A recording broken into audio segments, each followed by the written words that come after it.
جو بندہ یہ چاہتا ہے نا کہ خواب میں مجھے نبی کریم صلی اللہ علیہ وسلم کی زیارت نصیب ہو جائے، تو میں ایسا کیا کام کروں کہ خواب میں مجھے نبی کی زیارت نصیب ہو جائے؟ تو میں آپ کو ایک آسان سے وظیفہ بتاتا ہوں، اور اس وظیفے کو کر کے اللہ کا شکر ہے، میں اللہ کا شکر ادا کرتا ہوں کہ مجھے خواب میں عشرہ مبشرہ کی زیارت نصیب ہوئی تھی۔ عشرہ مبشرہ، نبی کریم صلی اللہ علیہ وسلم کی زیارت تو نصیب نہیں ہوئی، لیکن اللہ تعالیٰ نے مجھے عشرہ مبشرہ کی زیارت نصیب کی۔ ہوا یہ تھا، میں نے جب یہ وظیفہ شروع کیا تھا نا، تو تہجد کا وقت تھا، میں سو رہا تھا، خواب میں ایک شخص میرے پاس آیا اور مجھ سے کہا کہ اسامہ آ جاؤ، تمہیں ابو بکر بلا رہے ہیں۔ میں چلا گیا اس کے پاس۔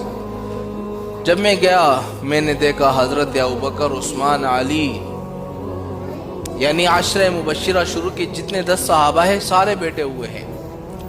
تو حضرت ابو بکر نے مجھے کہا کہ اسامہ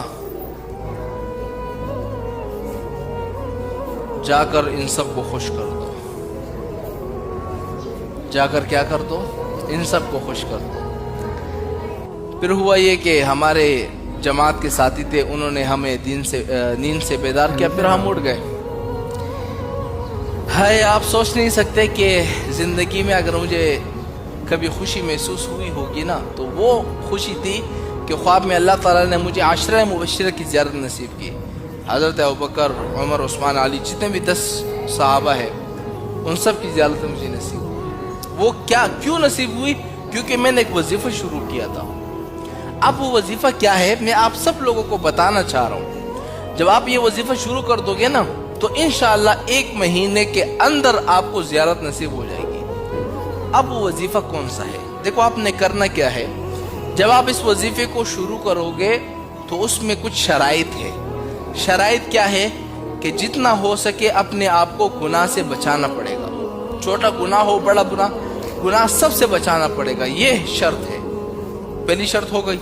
اب آپ کو یہ وظیفہ کیسے کرنا ہوگا؟ آپ نے کرنا یہ ہوگا کہ رات کو سونے سے پہلے آپ نے 2 رکعت نماز نفل پڑھی، ٹھیک ہے، جیسے عام نفل کی نیت کی جاتی ہے۔ اللہ اکبر آپ نے کر دیا، پھر آپ نے پڑھنا ہے سبحانک اللہم و بحمدک و تبارک اسمک و تعالی جدک و لا الہ غیرک۔ جب اتنا پڑھ لیا نا، اور اس کے بعد الحمد پڑھنا ہے۔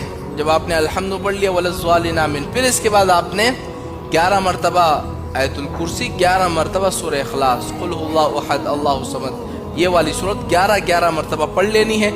پھر